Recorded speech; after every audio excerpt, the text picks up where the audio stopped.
Hello and welcome back to the Get Sculpted podcast. Winter is in full swing. We are nice and cozy, and we're going to talk about an exciting one today that I always say this before every podcast. I love this topic. This is a good one. It's true. It's a good one. It's almost like, I know, it's almost like we handpicked them all.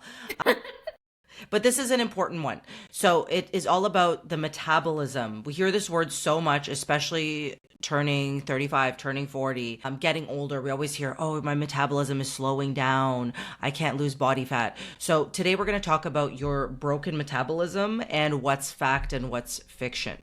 So many times, I don't know about you girls, but I've heard people say all of these things. Like, my metabolism's not what it used to be. My metabolism is slow. That's why it's hard. My metabolism is broken. Yep.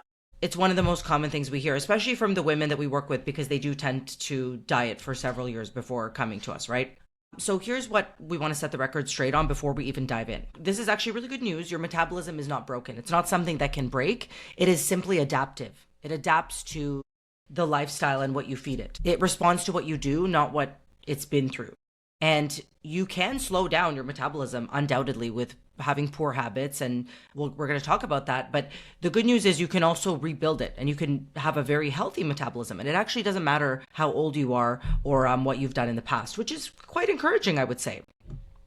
And the best way to explain this is if you think of your metabolism like a thermostat, like you can turn it up and turn it down, but it's not like a light switch where you can turn it on and off. It's not like, oh, the light is off, I'm going to cut off the power because I had this crazy dieting for 10 years. So because it's like a thermostat, it's going to adjust up or down based on how much energy it thinks your body needs. It's like a self-regulating thermostat.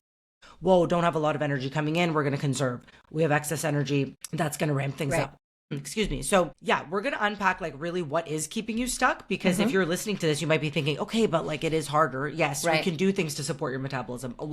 In fact, everything we do is to create a healthy metabolism for our clients. But most importantly, we're going to share with you like what you can actually do that's very tactical. So Mare, I would love if you could kick us off here and talk to us about metabolic damage and this whole myth. Please. Yes, I was going to say that's the first thing we need to clear up, that it is a myth, because we hear this a lot from the women that we work with, especially when they come to us from years of dieting. They talk about their metabolism and they tell us that they've ruined it or it's broken. And I think what everybody listening needs to understand is that there's actually no scientific evidence that your metabolism can be permanently damaged.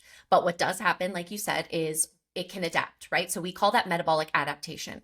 And T, I love the analogy that you gave about metabolism being like a thermostat, because it's not a light switch. You don't shut it on and off. It adjusts based on the inputs. And the inputs come from your habits. So think of things like, how much you're eating, how much muscle you have, how much you're moving. Also, what compounds this is when you diet aggressively for a long time and you cut calories, right? Also, if you do tons of cardio, if you're skipping meals, your metabolism slows down because your body's essentially trying to conserve energy. So again, it is not broken. It is down-regulated. It's normal. These are all normal responses. Normal responses. Your body is responding to what you're doing. So to help you understand this even more, I think we just need to kind of get into a bit of simple science. We'll just kind of do an overview to help you understand what your metabolism is actually made of, okay? So first you have your basal metabolic rate, okay, your BMR. And this is the energy your body uses to stay alive. So think about literally like your breathing. Right, exactly. Blood circulating, your organ function. And this makes up 70% of your total daily calorie burn. So that's quite a bit just existing, okay? Next is the thermic effect of food. And this is the energy you burn. Believe it or not, you actually burn calories digesting food. It makes up about 10% of your total daily calorie burn. Next, and this one is so surprising for so many women, is your exercise activity. So this would be your formal workouts. Believe it or not, this only accounts for 5 to 10% of your daily calorie burn. And that's why so many women are surprised, because they assume, wow, I would have thought that accounts for like 70% of my calorie burn. But it does doesn't. not. It is very, very small.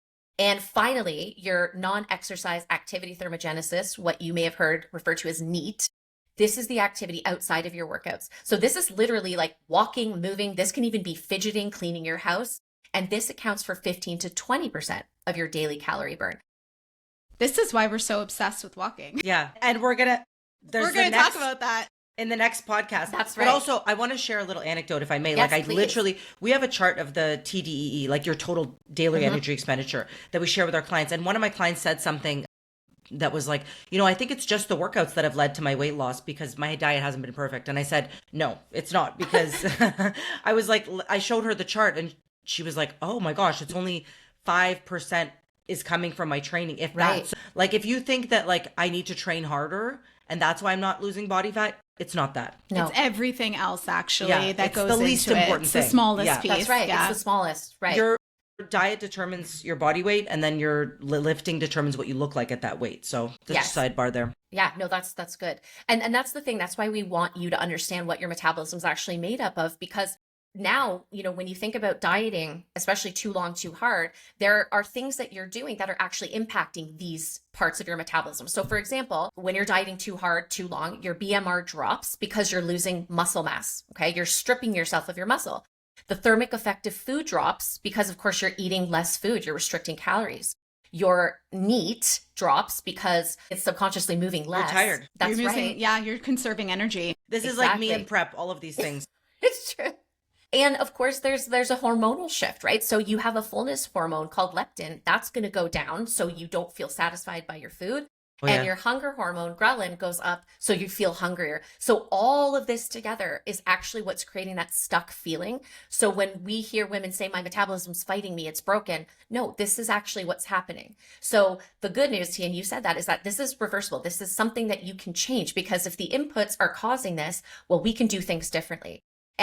And there are plenty of studies that actually show that when calories are increased appropriately and your muscle mass is rebuilt, then your metabolism will actually rebound. So you girls remember The Biggest Loser. Oh yeah.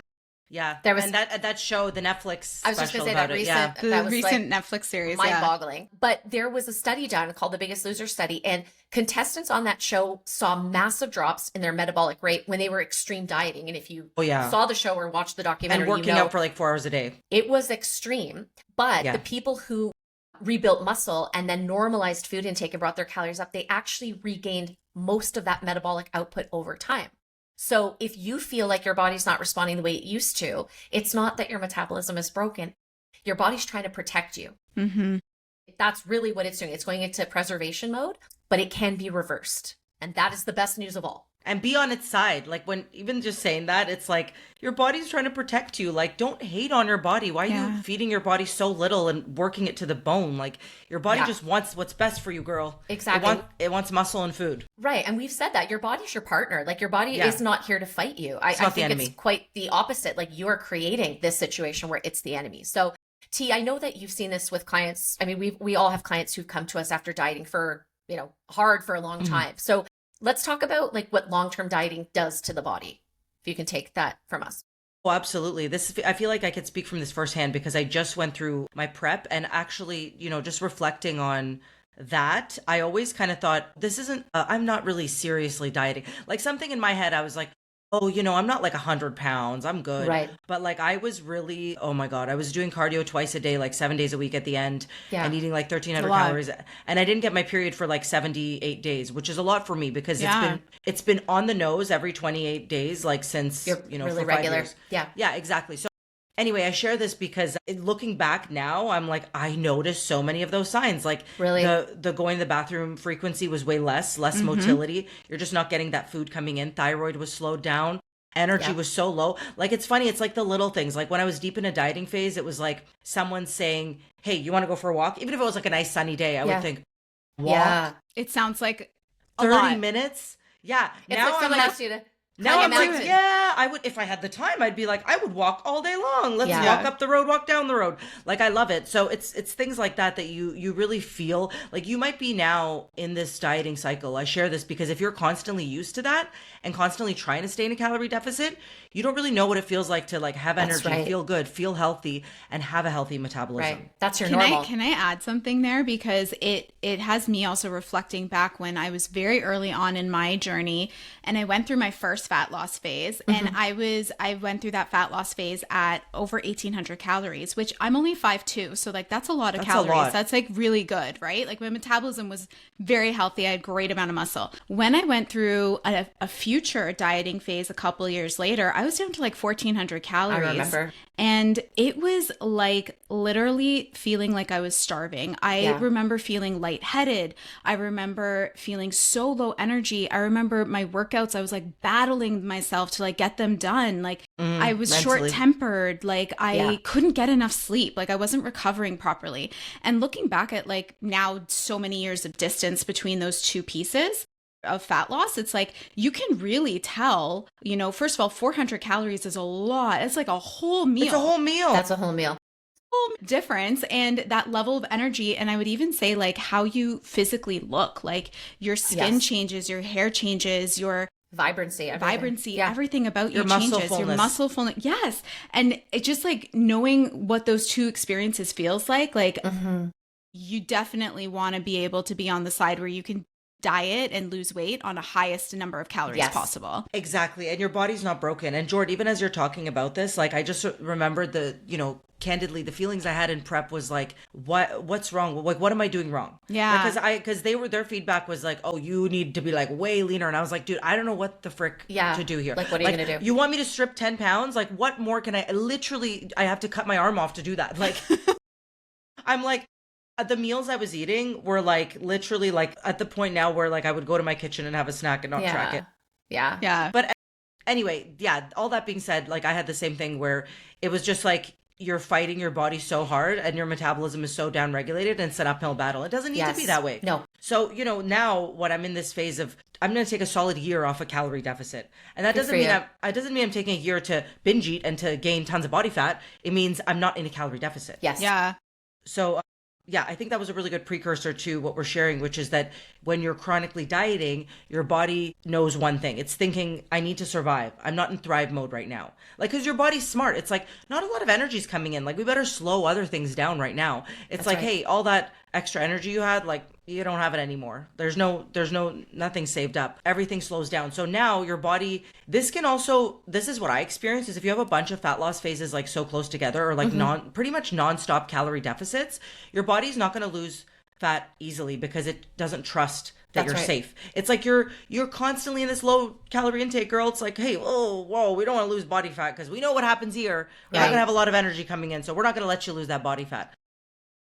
Yeah. So this is why you don't want to treat fat loss as your perma fitness phase, which is what a lot of women do. They're like, if I'm fit, I'm in a fat loss phase. Yeah. That's right. But it's not that. It's like your fit is just your maintenance. And then sometimes you're maybe more focused on building muscle, maybe even a slight surplus. Sometimes you're like, I do want to cut a little bit of body fat to get lean for that vacation. It should not be going up and down like 20 pounds. It's like, hey, 5 pounds, whatever, just look a little bit tighter. Yeah, this is why you don't want to be in that fat loss phase constantly. And then science-wise, what we want you to know is that when you lose body fat, you shrink your fat cells, but your fat cells never disappear. So you really want to avoid like these rebound gaining and losing weight. Because once you have fat cells, they're never going away. They're going to have those fat cells forever unless you get them sucked out of your body. Right. And this means that like every time you lose body fat, you're going to have a harder time doing that if you've done this large weight loss many, many times. So you're not doomed if you have, but we're just saying like you want to avoid the yo-yo cycle. That's even more incentive to do that. Would you girls add anything to that? No. Okay. It summed it up really good. Yeah. So, and then hormone wise, Mary, I think you talked about this, but leptin is the satiety hormone. This is going to decrease when you're in that deep dieting phase. So you're never truly going to feel full. And that's bad because we know calories in, calories out. It's a lot harder to keep that going when you're not feeling full. And then ghrelin, I always remember this because I think of a stomach growling, like ghrelin. I always think of gremlins. Really? Like it's the hunger gremlin. Yeah, yes. It's your hunger hormone that's going up. So now you're hungry and you're less full. And then your cortisol rises, which a lot of people think cortisol is like this magic thing. It is a hormone that very much does affect your fat storage. But like, listen, if you have body fat, it's from excess calories. It gets more distributed towards your belly with higher cortisol. So, body fat still does come down to calorie intake. But the good news is this, you should not be fighting your metabolism in this process. You get to a place where you have healthy hunger signals, that you feel good, you feel energized, you have muscle, you look good, all this stuff. And all of this is possible. So that's the good news. This comes from, yeah. Yay! You're not doomed. Yeah, exactly. So this is something that we're going to get into here with Jord, but basically like anything that you're doing with your eating, your resistance training, and strategically reverse dieting, so coming out of your diet, is going to help your metabolism. Yes. So Jord, share with us, what can we do to rebuild a healthy metabolism? Yeah, I hope at this stage you're getting these like light bulb moments being like, That's what as I'm you're envisioning. listening, like that's what Like, I'm, that's not yeah, normal. as you're listening, you're being like, and so if you think about like even the tie back to things like emotional eating, and you've been under eating and you're under muscled and you're super tired and you've been in these crazy diets for years and years and years, of course you're going to be emotionally eating. Of course you're going to be, because your body is literally like, girl, I'm hungry. Like, feed me. And if you have no energy and you're always tired and you're like, I can't keep up with the days in my life, like, of course that makes sense now because your body's trying to preserve as much energy as possible. And as a result, you're not going to be stoking the fire of your metabolism to be able to burn the calories that you're consuming in order to have the energy that you need to have. And so when we think about how to rebuild this and how to support your metabolic capacity, this is why, like, when our girls come in to Get Sculpted and we're working with them when we're setting up their plans, we really want to take the most modest deficit possible when they're coming in for their initial fat loss phase.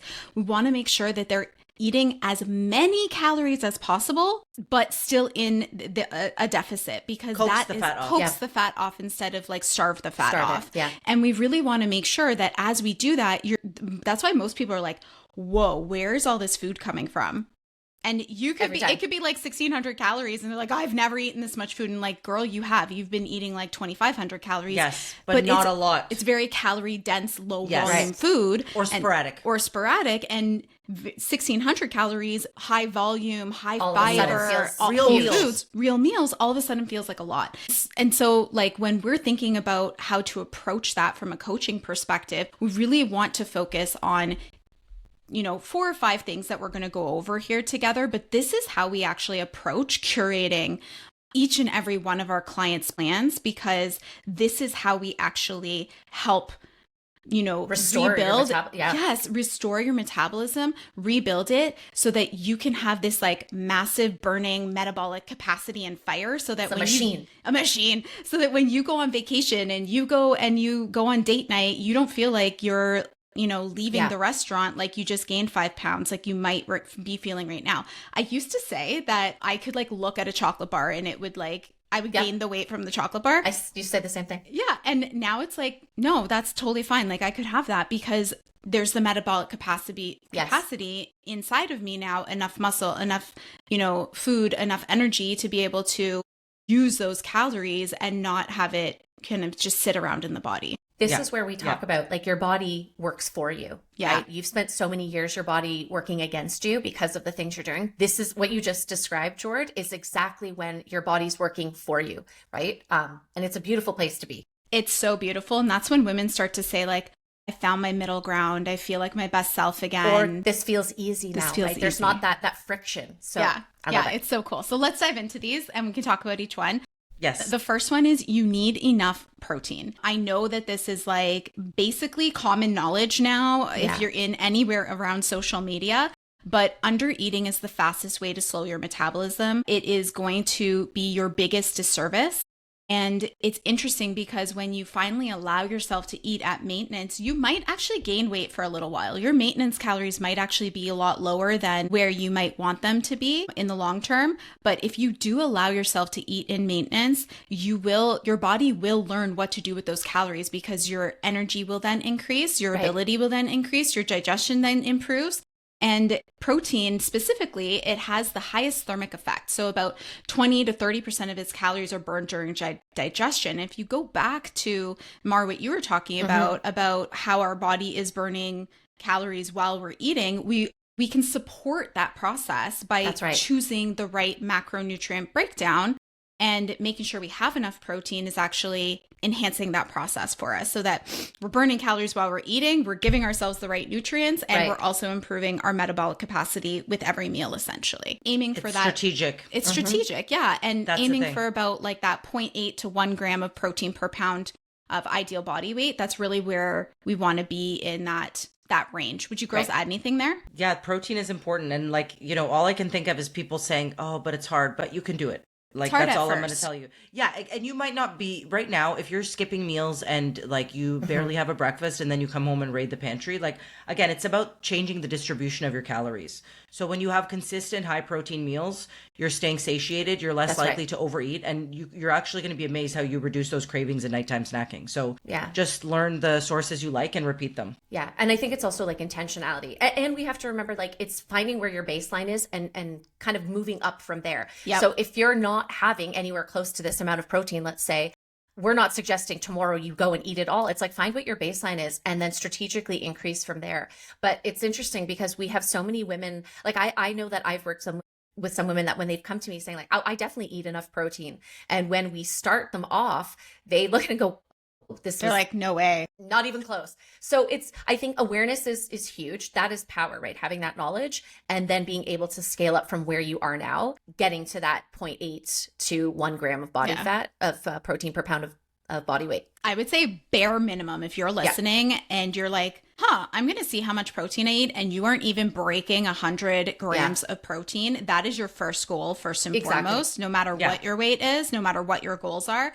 That is primary goal number one. And then once you've hit that threshold, that's where I would challenge you to then raise the bar to meet that minimum guideline, because that's where you're going to get significant benefit. So the next one, build muscle. We love this one. The most important. Most important. Muscle is metabolically active tissue. It burns calories even at rest. So even though your workouts burn the fewest amount of calories, they are long-term one of the most important things. It's like a bank account. You're depositing into that every workout, every time you're progressive overloading, every time you are hitting a new PR, every time you are consistent with your workouts, you are depositing into your future self that is enhancing your metabolism and allowing you to not just increase the number of calories you can eat and maintain your weight, but actually increase the overall level of what maintenance looks like for you. And therefore, you're going to have more energy, feel happier, and it's going to be a better outcome for you long-term from a longevity perspective. If we think about like muscle in general, each pound of muscle burns an extra 6 to 10 calories per day. It doesn't sound like a huge amount, but when you're thinking about like you could have 110 pounds of muscle on your body, like that's actually like of lean mass, like that's going to be burning a lot of calories over time. That's right.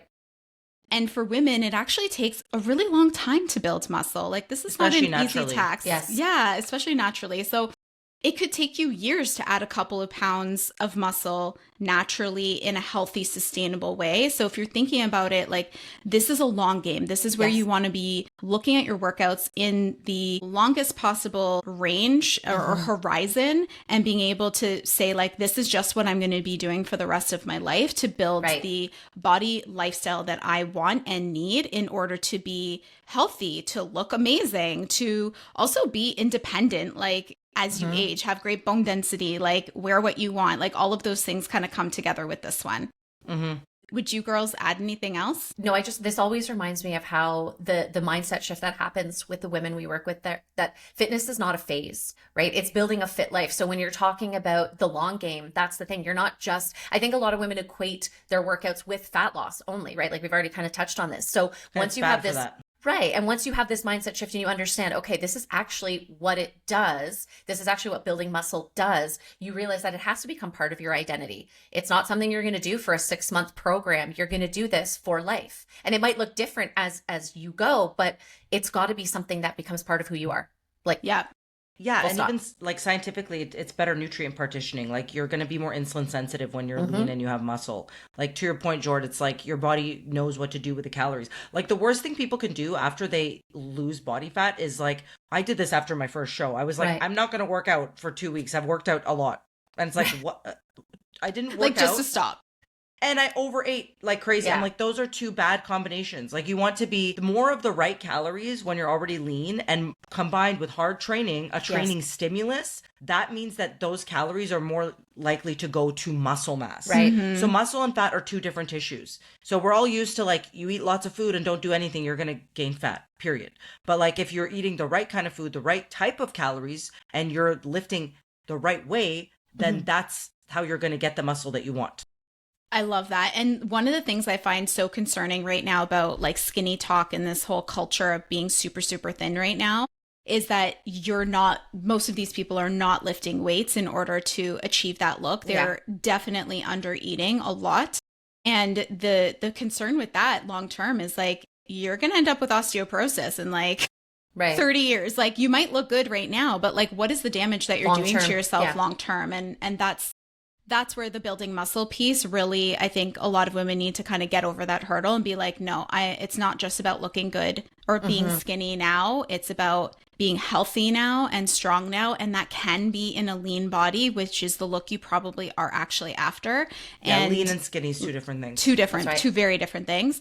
And you will also have the health and longevity that you're after when you're 70 and 80s. And that kind of moves us into this whole moving more the neat piece. I think this is where people get really surprised, like what you were talking about, T, with your client around the movement side of things. People who actually maintain their weight loss are moving more throughout the day than those who regain. And it can actually, like, between 300 and 500 calories per day, it's making that impact on their overall caloric burn. And those small changes, and this is like something that we talk about all the time, like all over our socials, like on stories, like with our clients, we're constantly like, hey, let's do a walking challenge. Like, let's stand while we're working. Let's do these things.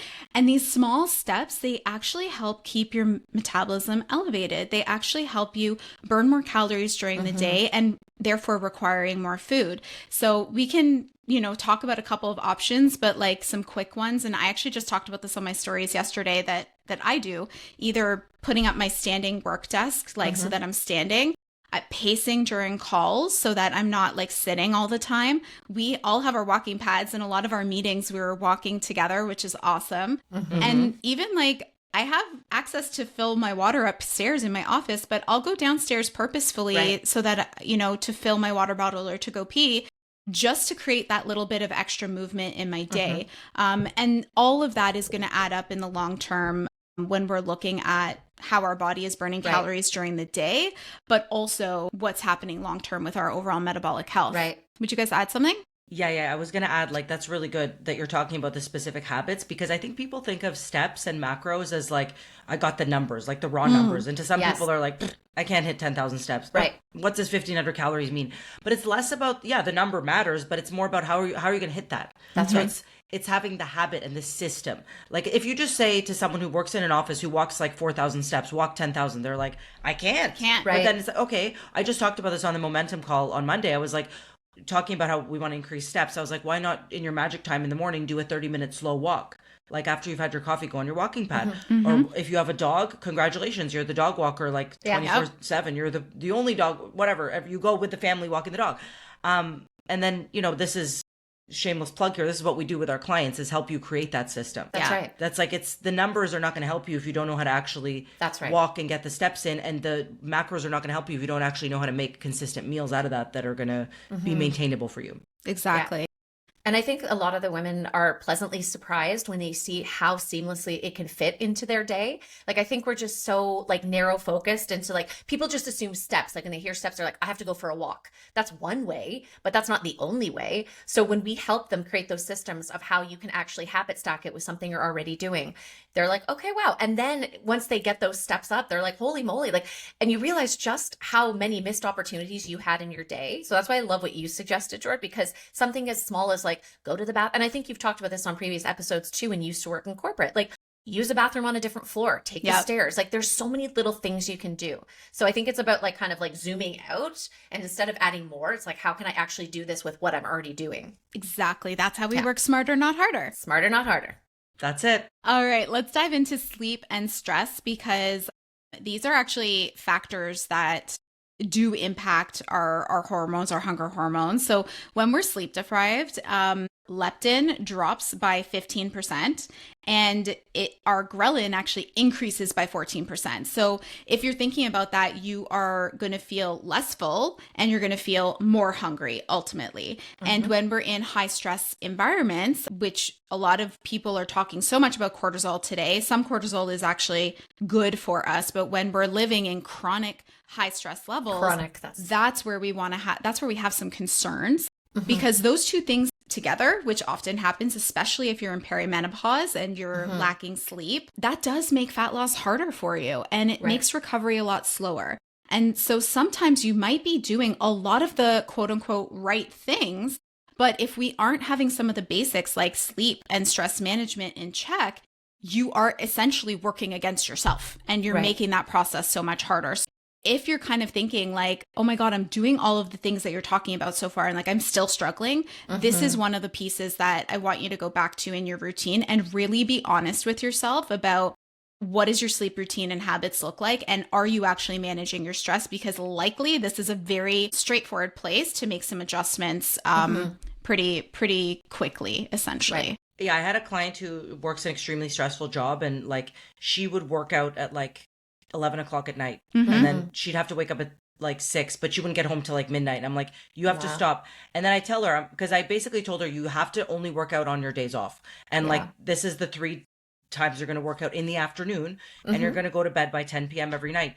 And she had such an easier time like regulating her appetite, like her recovery. I was like, see, this is not just like a light suggestion, like, hey, if you can get to it, this is a must. It's not a luxury, it's a necessity. Yeah. I think also it's very applicable for people who are shift workers. Definitely. Because their schedules are constantly changing. They're awake when most of the world is sleeping and vice versa. And it's like I had a client who was a shift worker, and we actually had 2 different plans. Yes. We had a plan for her day shift timeframes, and we had a plan for her night shift timeframes. And it shifted. The meal timing shifted, her workouts shifted, her steps goal shifted. And that's how we actually made the progress, was because she was able to pivot between those 2 key timeframes in her life that shifted amongst the month, you know? Right. So 2 weeks were day and 2 weeks were night. Like that's a totally different lifestyle. So you have to learn how to ebb and flow and transition between them. Mar, did you want to add something? Because I know you're very intimately involved in the shift working side. Well, I was going to say, I mean, I live with a shift worker, but I also have just coincidentally many shift worker clients as well. And so what you said is perfect. And that's exactly what we do. It comes back to the friction, right? If you're trying to hold yourself to like, let's say a standard, you talked about like a day shift and a night shift. If you're trying to apply the same thing to both of those, in one of those scenarios, you're going to fail. So that also compounds and you feel like you're not being successful and you're not making the progress. So that is like the most skillful thing you can do. We always talk about adjusting, right? The ebb and flow. So I just think looking at all the people I've worked with, looking at people in my family who are shift workers, you have to do that. You have to work with the circumstances you're in. Otherwise, it's an uphill battle. I love that. And that was the perfect segue to the last piece of this, which is consistency over extremes. I love this saying. T, I think you said it first. That's the first time I heard it anyways, but you really want to let go of things like 75 hard and lean into things like 365 consistent. And if you're able to, you know, really lean into that, taking the longer term approach to what you're doing, that's really where you're going to get the success, because metabolic health isn't rebuilt in a month. Like what we're talking about here isn't like a quick fix. This isn't something where you're going to see, you know, your goals met in 30 or 60 or 90 days. This is a long haul approach, and it is built over time. And so you don't need to be perfect, but you do need to be patient with this process, because it will take the time. So all of this to say, your metabolism can slow down. It can deregulate itself, but it is not broken. You do have the power to rebuild it. And the best part is it all lies within the habits of what you do every single day. That's right. Yeah. Yeah. And the one thing I want to add with that is like, it's a month's thing. Yeah. And it's not like a week's thing. It's not like you might be thinking, okay, great, I'm going to take a 4-week break from my calorie deficit. And then like you need time. So this is where it's like, it's very nuanced, because it depends how long you've been dieting, how your bodies are running, how much body fat you have to lose, were the habits in place in your fat loss phase. Like this is such a unique thing, but I can tell you that there is scenarios that even for myself and clients I've worked with where like your calories are just low. If your body's not responding, it could be there's several signs of biofeedback that you need a break from a calorie deficit. And sometimes that's months or like a year of like no dieting. And you're going to respond much better when you stay patient and you know what to look for. So if this is something you guys want support with, we'll leave our details in the show notes, because this is exactly what we help our clients with. And it's, yes, we focus on fat loss typically first, especially if you have some body fat to lose, but we want to get in and get out. That's what we do, is actually get you to a place where you're maintaining that, like we talked about, in the ideal, where it's not a grind. So I have a few questions for you guys to get some discussion going here. So can you think of a time when you realized your metabolism wasn't actually broken? It was just responding to what you were doing. For me, yes. I mean, I spent way more years than I want to admit under eating and overtraining. And I remember there was one point where I was trying to, I wanted my body to respond. And I swear to you, it was a solid like 3-4 months where nothing happened. And I was saying all the things that we hear women come to us saying, like, my metabolism's broken, my cortisol's high, like all the things. And I realize now, I think I was just kind of like buying into some buzzwords, because once I actually established the proper habits, and guess what? Once I did all the things we talked about, increased my protein, increased my calories, made sure that I was moving and lifting with intention, getting, my steps up, my movement up. Guess what happened? Boom, my body responded. And I remember thinking it felt like overnight, but it wasn't. That's why I'm so glad you brought that up, T. Like, it took time and it took like strategy and effort. And once that all fell into place, then it was easy and my body responded and I was like, this is amazing. So for me, it was, that defining moment where I was like, ugh, everything I've been doing has actually been keeping me stuck. This is in my control now. I can change this. So, and I never looked back. Yeah, I would say for me, very similar to you, Mar, in the sense that like when I was actually in that super low calorie phase for quite a while, it was actually like a couple of years, which looking back, I'm like, wow, that's not how we do things now. But then that was the strategy that I had. So I used it. I would say coming out of that and trying to increase my calories, it took a long time. It took a very long time. And like, I'm going to go out on the limb there and say it took me a couple of years to like, I would say re-regulate things and actually allow my body to regain some weight so that I could go through that proper maintenance phase and de-stress my body and then go back into being able to go through a proper fat loss phase with the right amount of strategy. And I think this is where it becomes such a unique journey, because depending on your habits, your lifestyle, where you want to take your goals, how patient you're willing to be, this is where the time piece can kind of play a pretty big role for you.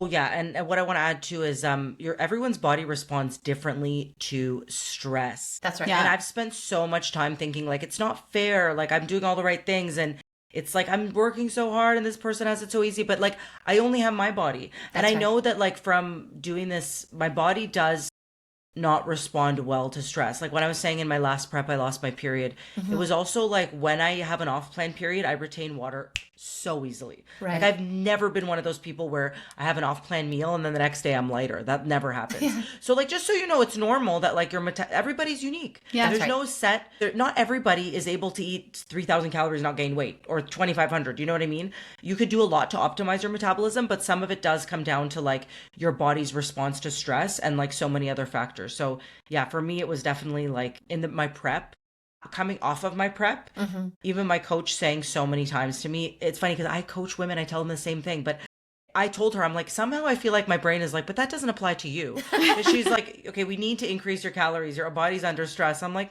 I don't think that it is. She's like, yeah.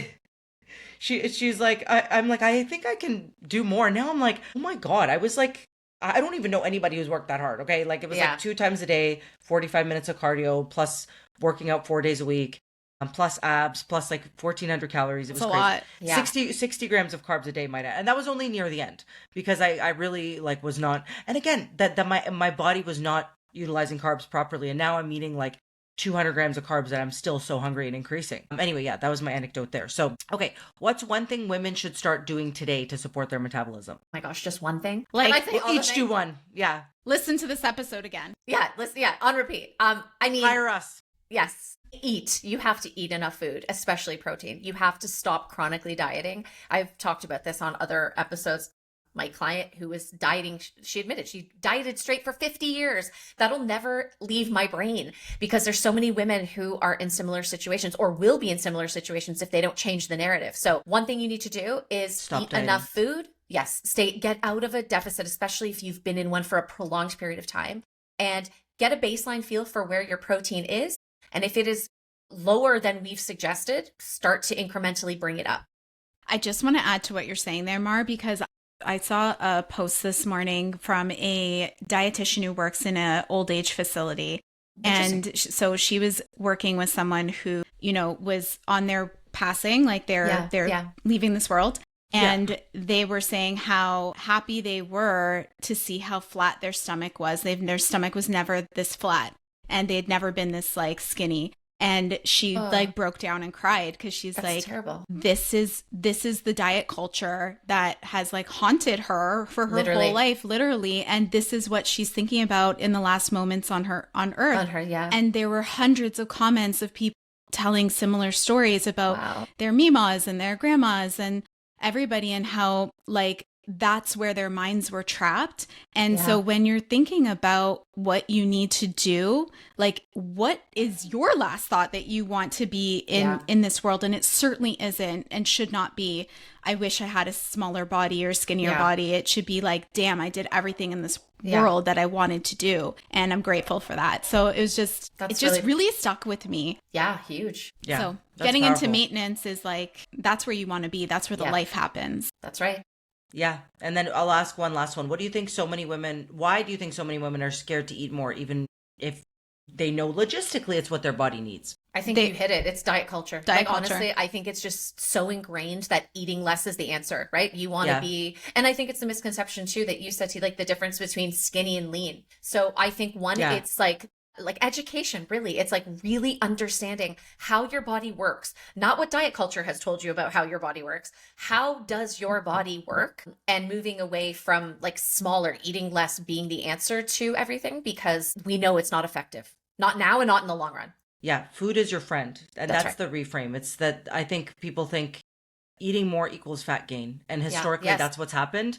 But it's like, but have you trained and eaten in a way to build muscle? Probably not. No. You probably dieted and exercised in a way to just shed fat and stay small. Exactly. Yeah. So like when you do it the right way, the magic things happen. So listen to this episode again. Yes. And by the way, we hope you got some value. If you did, please give this a share and give this a like. It's how we get the message out to more women like you. And we would love your feedback. We love your comments on Spotify. We read each and every one. So please drop those. And if you do share this in your story, we love to get tagged. GetSculpted.ca, and we want to see what your big takeaway was. But remember, you are not broken. You can adapt your metabolism, and everything is figure outable, and you got this. All right, I'm excited for the next one. We're going to talk more about how to hit your step goal with, make it really tactical for you guys. Get that NEAT up. That's right. Yep. We'll see you there. Talk to you soon. Bye.